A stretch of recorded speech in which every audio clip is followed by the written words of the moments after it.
it looked like a funeral. Rows of wooden caskets, each draped in the national flag of Burkina Faso. A choir of silence broken only by the sound of a president's boots on concrete and his head bowed in grief, not as a politician but as a soldier. But this wasn't just a moment of mourning, it was the beginning of something far greater. 50 of Burkina Faso's finest soldiers had been ambushed and killed in a mysterious military strike near the country's eastern corridor. No warning, no mercy, just silence and blood. Within days, something shifted across the nation. What began as shock quickly transformed into purpose. President Ibrahim Traoré, once seen as a young and bold voice for Africa's future, made a declaration that changed everything. This will not be answered with speeches, it will be answered with action, and he meant every word. Behind closed doors, new weapons are being built by Burkinabe hands. Russian special forces have landed. The streets are humming with volunteer enlistments. Local farmers are training with rifles. Musicians are turning grief into war songs. Children are planting freedom trees. From mosques to churches,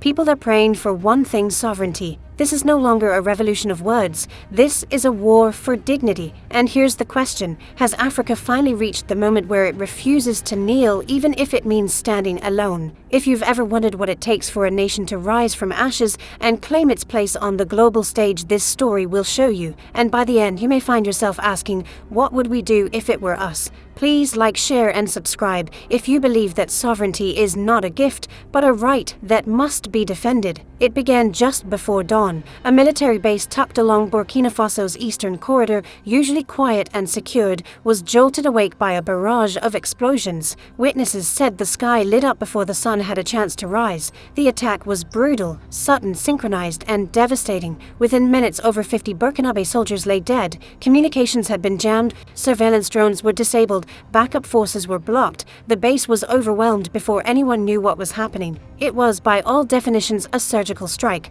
but who was behind it? That question haunted the nation, and not without context. Just days earlier, President Ibrahim Traoré had received a formal invitation from the United States. Washington wanted to honor him with a prestigious Leadership Achievement Award in recognition of his development work in Burkina Faso. Cameras were ready, red carpets planned, but Traoré did something few expected. He refused. Flatly, publicly, unequivocally. He didn't even board the plane, nor did he send a representative. "We are not for sale," he later told local media. "Our dignity is not negotiable." Shortly after, representatives from a large US-backed organization also flew into Ouagadougou, hoping to meet the president privately. They never made it past the front gates of the presidential palace, and then the soldiers died. The timing was too precise, too political, too bitter to ignore. Though no foreign power has been officially blamed, whispers quickly turned to accusations. Across the capital, ordinary citizens, journalists, and regional analysts began to ask the same question: was this a punishment?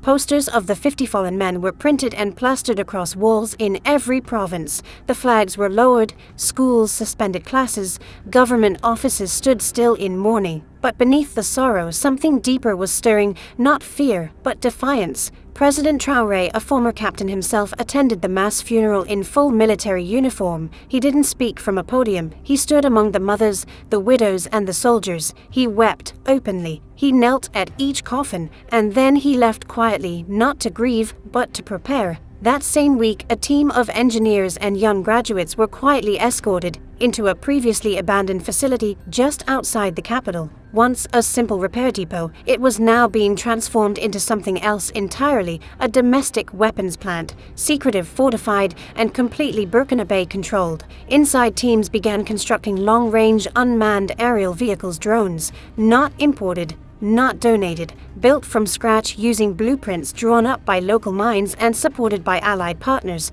This wasn't charity, it was capacity. It was ownership. At the same time, intelligence briefings showed another development. A Russian military aircraft landed discreetly at an airfield in the north. Within hours, special forces units began setting up camp, not to take over, but to train side by side with Burkinabe forces. These weren't mercenaries. They weren't foreign boots dictating policy. These were instructors, combat-tested, equipped, and ready to help a sovereign nation stand on its own terms. Traoré never asked for NATO's approval. He never issued a press release begging for help. He made one phone call, and it wasn't to Washington. Within 48 hours of the funeral, Burkina Faso had initiated one of the fastest military mobilizations in West African history. New enlistments surged, military academies opened new classrooms, volunteer centers sprang up in towns and villages. The message was clear: never again will we be unprepared. This wasn't just an administrative decision, it was a national awakening. Even before military analysts could weigh in, local radio stations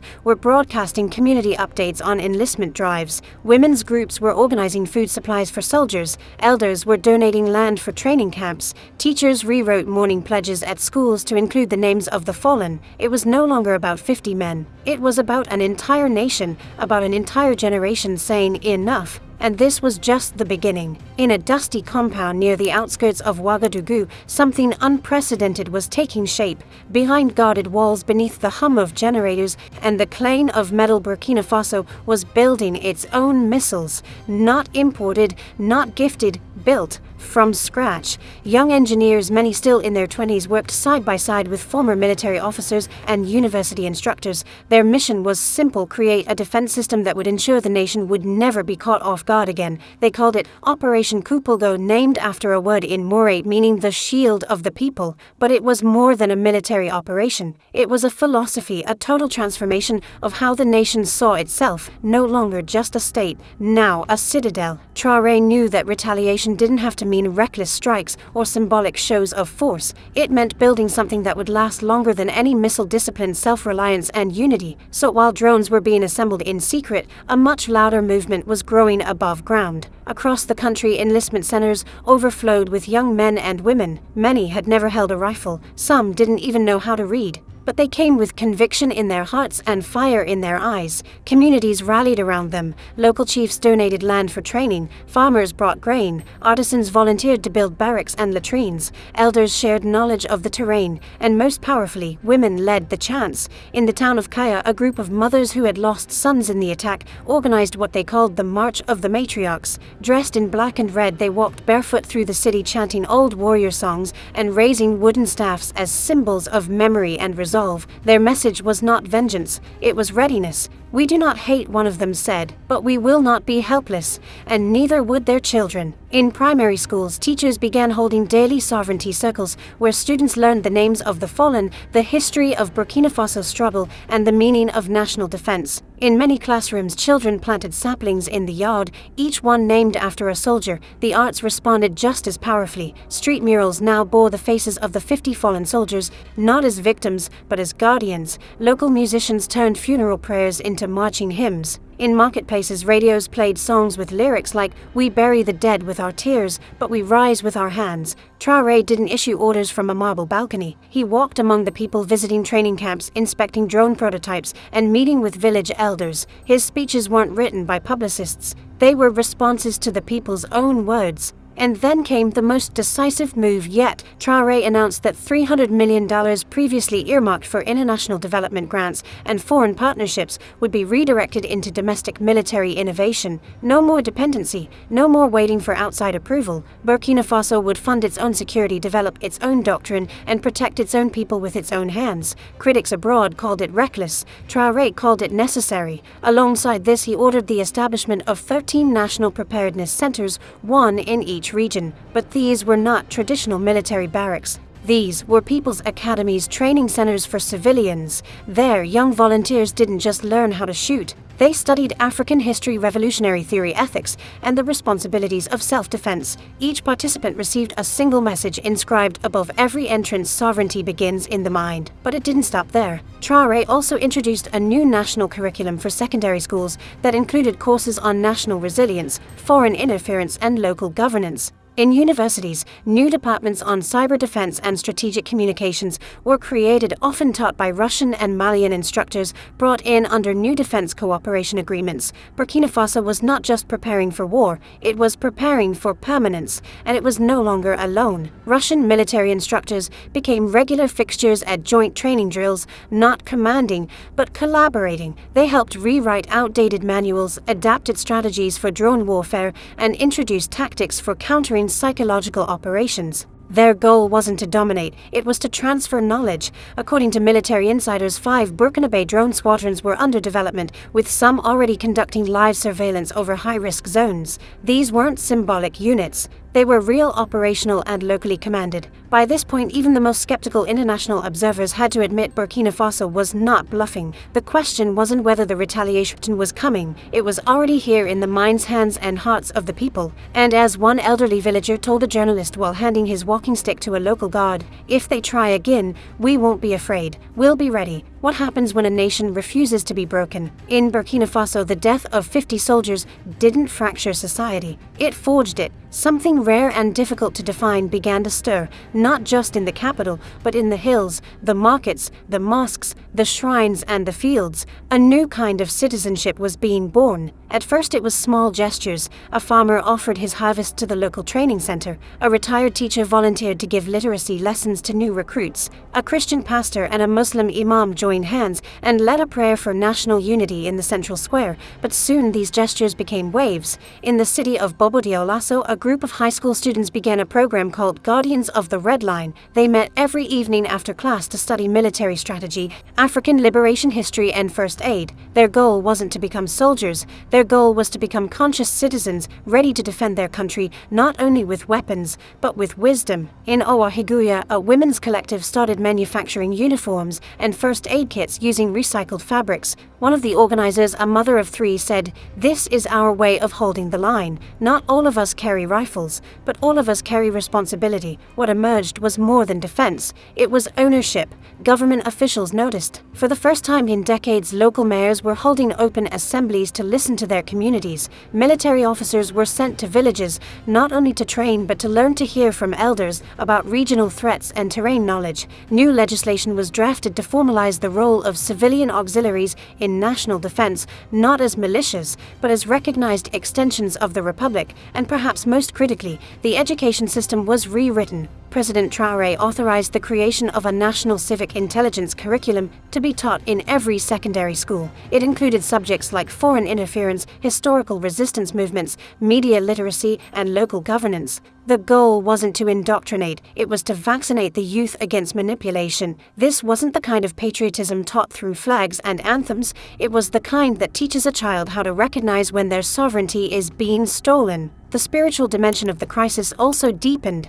On the first Sunday after the funeral, churches across the country held synchronized masses for the fallen. On Friday, mosques did the same. On Saturday, traditional priests burned sacred incense and invoked the names of ancestors in public ceremonies. The country, divided for decades by religion and political class, was now praying together in unity, not uniformity. The national television station broadcast a rare interfaith program called One People, One Soil, where imams, priests, animists, and atheists sat side by side, not debating theology but discussing how to protect the spirit of the nation. The message from every corner was the same: we were not born to be ruled by outsiders, and that message began to shift political tides as well. Traoré's approval ratings, once uncertain among intellectual elites, began to skyrocket, not because of charisma or promises, but because of action, because he didn't hide behind statements. He delivered facts: factories, training camps, legal reforms, drone squadrons, and above all, transparency. Even critics in the media began to shift tone. One opposition journalist wrote,